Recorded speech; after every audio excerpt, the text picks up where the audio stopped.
did you go in there and just order it and then they said don't pay? Yeah, so we ordered it before. We were saying that because we collected donations, we have a good enough amount of money to pay for this. We insisted on paying for it, and they were ready to kick us out with the food. They weren't taking no for an answer. They weren't taking a penny, a shekel from us.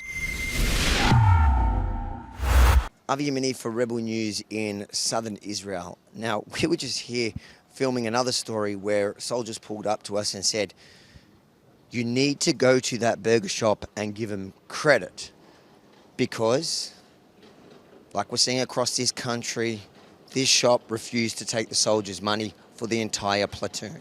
So we have hamburgers for a lot of our guys. We wanted to order to treat everyone. We're all working hard to defend the country and do whatever we have to can to protect the people. We went to go and do the order, and the owner of the burger place, BBB here, told us it's on the house. You guys deserve it, and they treated us. And it goes to show how great how everyone's coming together to defend the country and just supporting by any way they can. Are you seeing this kind of broad support widely, or is this a unique story? I would say from what we've been seeing, there's been a lot of special people doing amazing donations and doing everyone, even if they're not serving in the army or they're not connected, finding and doing their part. But this was a very pleasant surprise, and it goes to show that the sacrifice that everyone will make to defend our people and defend our country.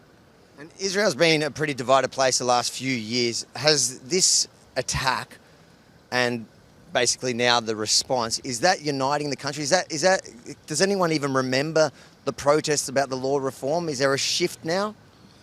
I would say, from my opinion, what I see, and throughout history, regardless of what goes on in the country, when there's serious situations like this that threaten our existence or threaten our or really hurt us, like this terrible terrorist attack happened, people drop the issues that seem minor at certain points and realize what's really important, restoring peace and defending our country. So I would say, to answer that, these things are put on the back burner, and at this point, it's regardless, left, right, people are coming together and realize what we have to do. So they told us to come in here and give him credit. Okay. He doesn't want credit. So first I want to understand what is happening in Israel now from that side of things, besides the conflict. A lot of people, due to the situation, are in the spirit of volunteering, with all the war that we are suffering right now. So I think it's what unites us as Jews, as the Israeli countries for Jews, that in time of crisis, we are united together and we help each other. We're always united when something happens, and we're also united in our hearts, always, even when we have arguments. So it's like a married couple, If the owner now, which I'm going to go and see, if the owner's watching this, what would you say to him? I would say thank you very much. We really appreciate it. It's really going to help our soldiers keep the morale up and make sure we're have enough protein and the stuff we need to stay strong and fight to the best of our abilities.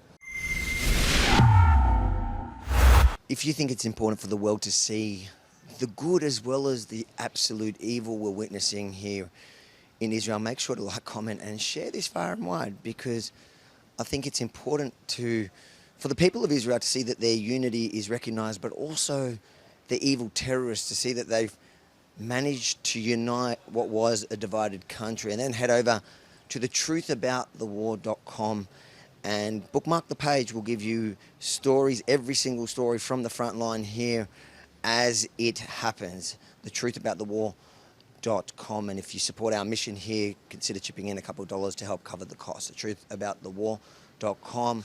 Bookmark the page and support our work.